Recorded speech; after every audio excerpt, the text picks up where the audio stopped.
while doing my usual rounds on eBay, I managed to find an older model of the Kodak EktaPro imager. Now, these are a high-speed camera system.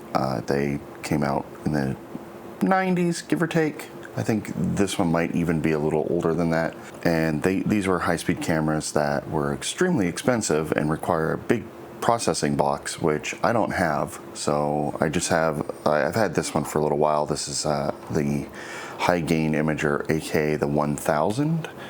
And it's fairly small. They both take C-mount lenses. This one is the 1000 HRC, which looked a little bigger in the photos, but I was like, oh, let me take a look at that. It's a slightly older model. Yeah, it's gigantic and it's super heavy. Keep in mind, this thing needs a gigantic box to go with it to process everything. So does this one. And it's huge. It's got a big fan at the back. Should be an interesting teardown. This one I'm not going to tear down because Tesla 500's already got a really good teardown of this. So you can just go check his channel, which you probably already have. On the front right away, you can see there's two filters. So they're blowing air through this thing at probably a pretty decent speed. There's a pretty big fan at the back. I think it's like a 60mm fan.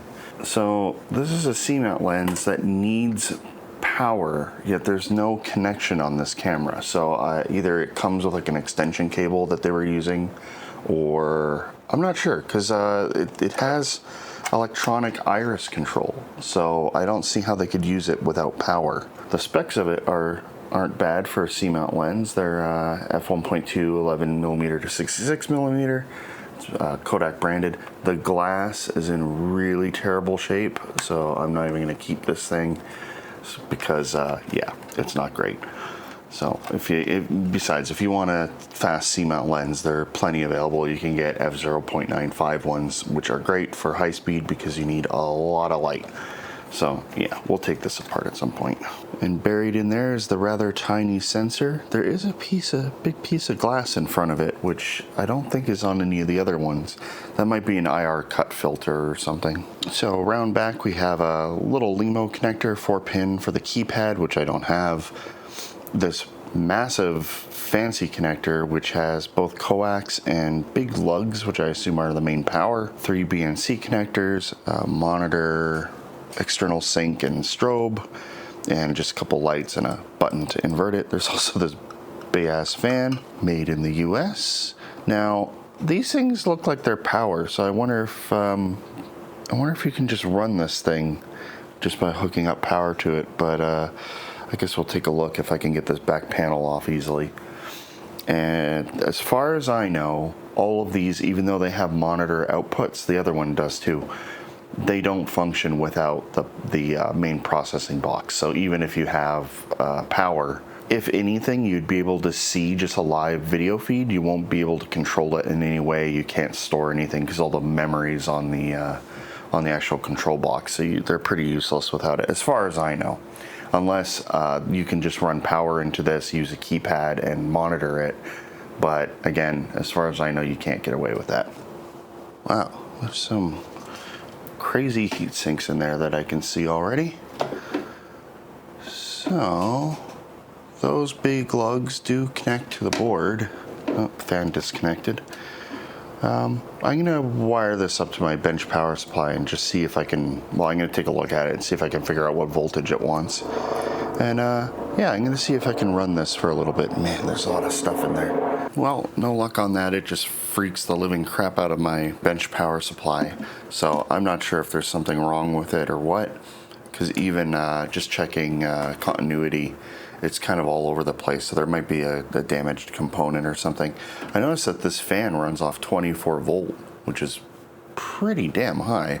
So I was wondering if it was just a straight 24 volt feed into the fan, but the LM2575 can handle a lot more than that, so it's possible it's a regulated output making 24 volt, and then there's lower voltages created on the boards. This board just has what looks like power and a data connection, and then we have the 4 coax cables going off to each of these boards. So it looks like there's pretty clearly 4 parallel streams of data coming off the sensor. So this is the high speed imager data. This board labeled I/O panel looks like it's mostly just power supply stuff, and we have the pass-through for the coax, and yep, just the I/O with a huge freaking button. Hilariously, the LEMO connector, which is very expensive and very nice, just immediately popped off the board when I took the back panel off. These solder connections must have all been really dry. Right away we can see that there's a big heat sink down at the bottom with a whole bunch of big transistors. So I'm guessing this is all power supply stuff. So, oh yeah, it looks like there's even a transformer in there. And then there's a main card cage. I took the front off at one point, so I do know that there's coax cables running to that board too. So we'll get to that. I don't know if there's 4 or 5 long boards or if there's actually 2 separate ones, but I guess we'll figure it out if we can get this out of here. Okay, so I got the imager assembly disconnected and took the top half off. Oh, some of these connections aren't even in all the way. So this is obviously the code name Dolphin. So this one board is different than the others. So it's called Quad Video Channel, but one of these is different. That seems kind of odd. Unless each one, oh, I think each one is doing 4 channels, and then they must be combining them in some way.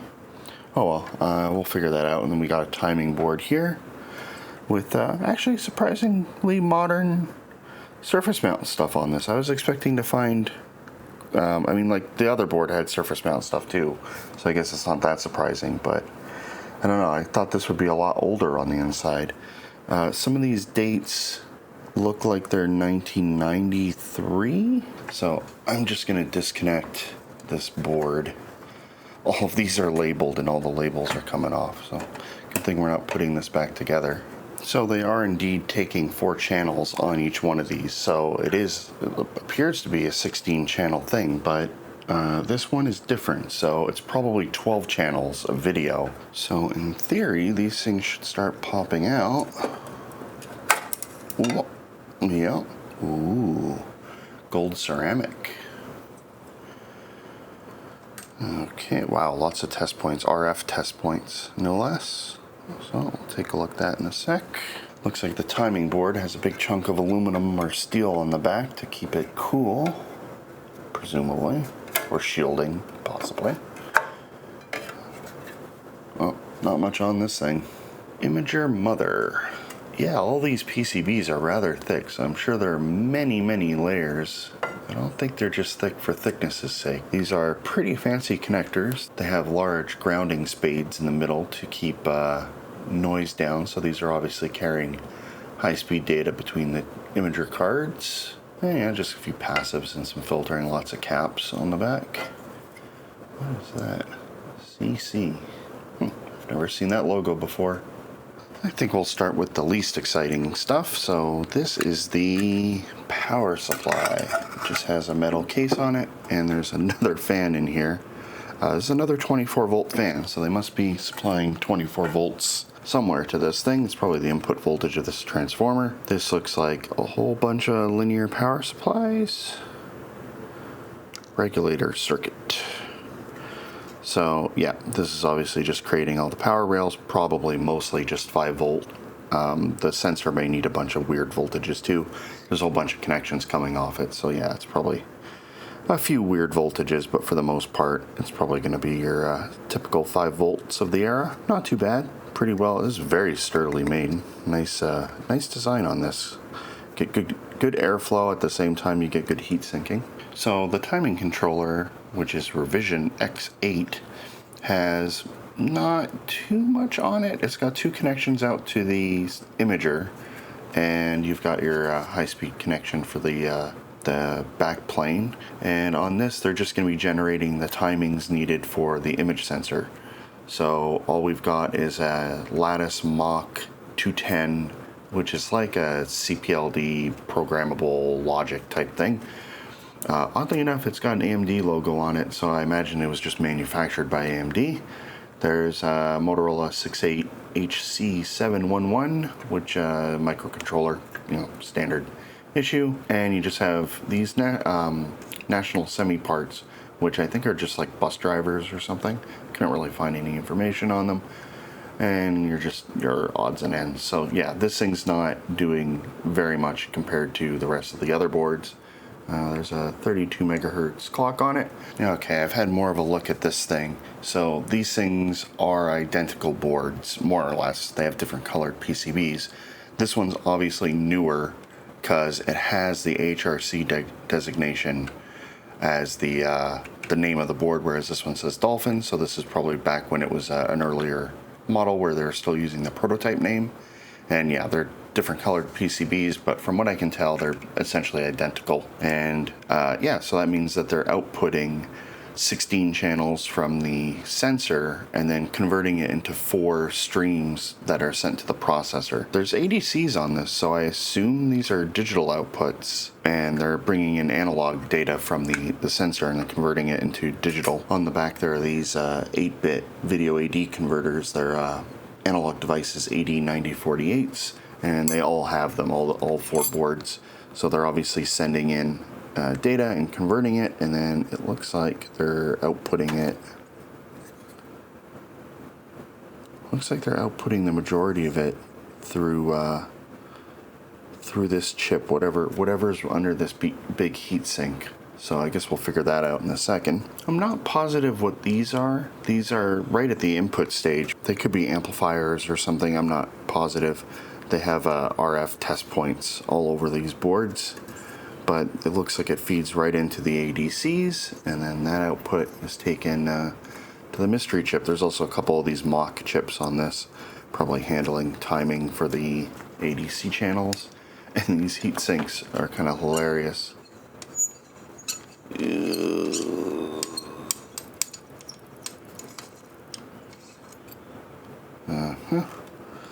So, who wants to bet if we can get this off without destroying the chip? So, underneath the heatsink is this HP HDMP-1012. It says TX on it, so I assume it's some kind of digital high-speed transmitter. This thing's dated 1994, so I'm not sure how much older this camera head is compared to the other one, the much smaller one. So I think it might actually be more or less just like a couple of years apart, despite the fact that this thing is freaking gigantic. So it's possible they just developed, a different method of doing it. I don't think this imager is any better than the other one. It does the same 1000 frames. It does it at 640 by 480. And I can't remember off the top of my head the specs of the older one. There's no point at looking at the other boards in the card cage since they're obviously all identical now that we've figured out that this thing's outputting 16 channels. It's almost like, I'm not sure what this is. It's like a laminated piece of fiberglass. It's a little odd choice. Well, this is definitely an interesting design. Bits of what looks like Kapton tape over each of these sockets. They're not like proper sockets. They're just rows of turn pin sockets, but they're just arranged loosely. I don't think they're actually, they're not connected together. So we just have this main board, vertical driver, horizontal driver, and then the 4 channel buffers. And looks like there's no name on this one. So there's so it looks like there's a jumper connection for mono. You can switch this to monochrome. I know that they did sell a monochrome version, so I'm not sure if that just changes the output or if you actually need a different sensor. I imagine you do, because it each pixel would have a Bayer filter over it, and that would affect the light intensity coming in. Oh, okay. I thought there was going to be something else down here, because it looks like with the assembly of this, it looks like it's holding in a sensor board, but it's not. It's actually just holding in this piece of glass. And we have the main sensor. Ooh. On the sensor board, there doesn't look like there's too much. It's just a power regulator. This is a power buffer. There's just a few adjustments, and this is just a heat sink for the sensor, it looks like. Well, and it also holds the card cage together. Oh, Nope, it's not a heatsink. It looked like it was designed to cover up the back of the sensor to pull heat out of it, but nope, it's just holding those cards together. So the imager is actually in a socket, so that should be pretty easy to take out. And most of these boards are really thick. I think all the boards are actually quite thick, so I assume they're all like 8 layers at least. So this is the sensor from the smaller camera. Well, actually, another one. I had 2, so one is no longer with us. But the sensors look very, very similar, at least from the outside. And I noticed that this one actually has writing on it, or like a laser etched thing, whereas this has just a marker, so it's kind of impossible to look up info on these things, seeing as these numbers didn't return anything. And they seem to be socket compatible. I don't know if you can actually swap out the sensors. They could be identical sensors for all I know. This one is reading in 2 halves. It looks like it's 2 separate sensors. So that might be how they're reading out data so quickly. They've just split it into 2 separate pieces. Well, that's interesting. I'll try to get this under the microscope someday. I don't have time today. But okay, so there are giant springs putting tension on this upper metal plate. So this is going to be a little while, since it's kind of difficult to get these things out. There's not much underneath this thing. It's just the long threaded rods that are holding these springs in place, and then the C-mount. And on this side there's just a rubber gasket that'll keep stray light out. So this is just a metal block, and it looks like it's just taping the pieces of glass in. So let me see if I can get this out. This is just a huge piece of metal plate holding this in. Whoa, what the hell is this? Okay, so here's just the machined piece of metal that's being used as a frame. You can even see where they drilled in and then cut the center out. But this is multiple pieces of glass all stuck together. Now, judging by the color of this top piece, I'm going to say that this is an IR cut filter. I can see a little bit of, yeah, so you can see the color shift on it. I think that's an IR cut filter. But what is the deal with the rest of this glass? Usually you don't want any extra layers of glass. You can see that each of the 4 channels is linked up to the same parallel, but well, shared bus. They're all connected via these Motorola MC10H116 triple line receivers. So they're triple differential amplifiers. So they're all interfaced into this HP chip, the mystery one, and that's how they're getting the signals out. The horizontal driver board just has this whole bunch of LT317 linear regulators, plus a whole bunch of transistors, standard caps and stuff for the power supplies. It looks like both of these boards are essentially just power related. Tons of test points on all of these boards. And yeah, it's just a bunch of regulators and driver transistors. And this is the other one. This is the vertical driver board. And obviously you need a lot more power on this one because there's a much beefier set of power supplies. Couple, these look like they're probably, oh, are they metal? No, I think they might be polymer caps. It's hard to tell. But they are metal cans, so they could be like electrolytics or something, I guess. And sub-low V2 bias. Yeah, it's just a bunch of power rails, basically. I mean, I'm sure it's more advanced than that. There's probably a lot of fancy timings involved, but essentially it's just a bunch of power rails for this. One jumper, unnamed. The channel buffer board is what the image sensor connects to via the 4 coax cables. 50 ohm line. Yeah, it's just 4 channel buffers, and that's it. There's nothing else on this board. Last up, we have the lens. I cleaned off the front a bit, so it's not as grungy anymore, but the thing's basically useless because you need power to drive it, and the iris is always closed without power. so you can't really do anything with it. Although I'm sure this lens is fine. It doesn't exactly scream quality with its cheap plastic housing. Okay, so it looks like there's some optional components in here because a lot of this is cut off. They probably use this in a few different applications. Looks like this has full control over the aperture, zoom, and autofocus. So I don't know, maybe they're using it with an external box normally, or maybe this lens is the wrong one that was supposed to come with this. I'm not sure. Looks like it's just the motors and no actual electronics to handle autofocus or anything like that. A little micro motor, pretty decent gearing on that. A little bearing on the end too. So that one controls your focus. Whoa, this must be, is this completely jammed? I can't turn this at all. Oh yeah. Alright, it's just really tough to turn. It must be geared down a lot. But this is controlling the zoom mechanism. It's even got a little macro mode. If you push it, if you push in this button, you can move past here and go into macro mode. What else? If you were really desperate to use this lens, I mean, I don't know why you'd be super desperate to use it, unless you just have no other lenses. But you could, in theory, just jam this this mechanism to keep the shutter or the aperture all the way open. This part right here, that'll keep it open. Okay. So on the inside, it looks like it's just a pretty bog standard lens design. Nothing too fancy in here.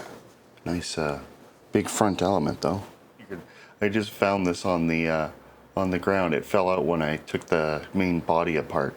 This is these are limit switches for or at least this one is. This is a limit switch for the focus drive, I think, or the zoom. So that explains what those cut wires were. No, there's no black wire. Okay, so the mystery continues. I still have no idea what those were for. So it's a pretty interesting teardown. It's not as crazy on the inside as I thought. I was expecting a much older design. So I guess this is a relatively modern one compared to the 1000. I mean, I guess they either released it just a couple years later, or perhaps they were differing models. Maybe this one had some kind of features that the other one didn't. I'm not sure, because the information on this is pretty sparse. There's like a data sheet that just tells you the basic stuff on it. It doesn't give you any real information.